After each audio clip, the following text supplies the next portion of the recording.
Chain മെത്തേഡിന്റെ 54-ാമത്തെ ക്ലാസ്സിലേക്ക് സ്വാഗതം. തുടക്കം നാഗാലാൻഡ്. നാഗാലാൻഡിന്റെ ഔദ്യോഗിക ഭാഷ ഇംഗ്ലീഷ് ഭാഷയിലായിരുന്നു ബംഗാൾ ഗസറ്റ് പത്രം പ്രസിദ്ധീകരിച്ചത്. ബംഗാൾ ഗസറ്റ് ആണ് ഇന്ത്യയിലെ ആദ്യത്തെ പത്രം. കേരളത്തിലെ ആദ്യ പത്രം രാജ്യസമാചാരം. രാജ്യസമാചാരം പത്രം പുറത്തിറങ്ങിയത് തലശ്ശേരിയിൽ വെച്ചാണ്.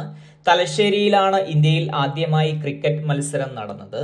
ക്രിക്കറ്റിന്റെ ബൈബിൾ എന്നറിയപ്പെടുന്ന മാസിക വിസ്ഡം മാഗസിൻ. ഗണിത ശാസ്ത്രത്തിലെ ബൈബിൾ എന്നറിയപ്പെടുന്നത് എലമെന്റ്സ് എന്ന കൃതി രചിച്ചത് യൂക്ലിഡ്. ഇന്ത്യൻ യൂക്ലിഡ് എന്നറിയപ്പെടുന്നത് ഭാസ്കരാചാര്യർ. ഇന്ത്യൻ ന്യൂട്ടൺ എന്നറിയപ്പെടുന്നത് ആര്യഭടനാണ് പൈയുടെ വില നിർണയിച്ചത്. ലോക പൈ ദിനം മാർച്ച് 14. മാർച്ച് 15 ലോക ഉപഭോക്തൃ ദിനം. മാർച്ച് 16 ദേശീയ വാക്സിനേഷൻ ദിനം. വാക്സിനേഷൻ സ്കൂൾ പ്രവേശനത്തിന് നിർബന്ധമാക്കിയ ആദ്യ സംസ്ഥാനം കേരളം.